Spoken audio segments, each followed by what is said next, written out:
channel. We're lucky enough to have a gentleman, thanks very much for agreeing to be with us here, who's some rib trauma. And you find x-ray is not very good for finding fractured ribs. It doesn't matter if we find fractured ribs or not, or do we just diagnose it clinically and have a listen to the lungs and push on the ribs. I think it makes a big difference. It makes a big difference to your patient for them to see that there's a fractured rib or not, and helps them to plan their return to work and their return to activities to know what's going on. So let's, so you've shown me where it's quite sore. Do you want to just point to where it's mostly sore, where we think we might, and that will help us to decide where we might get the best gain. So just go straight onto the ribs where the person says it's sore. Look for your rib. That looks like a rib there. And then we follow the rib along. Might start further out. Oh, there we go. So we're on the rib there. We follow it along,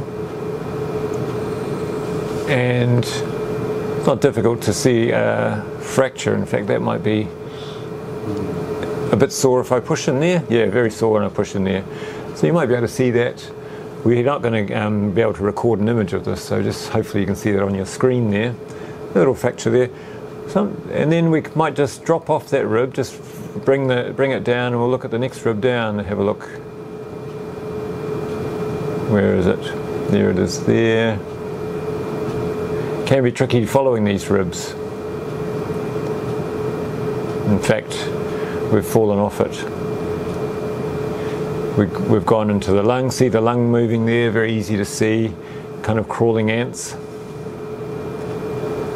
And you want to be sure there's no pneumothorax underneath, and you also check up the top. Check up the top of the lung, where you're more likely to see if there is a pneumothorax.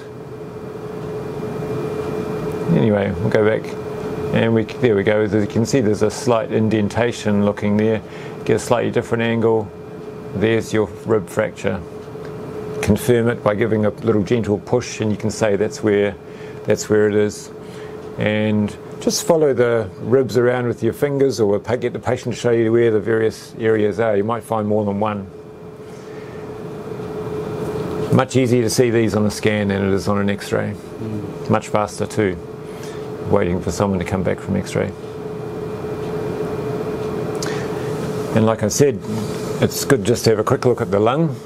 So we just pop the ultrasound on, say between the second and the third rib.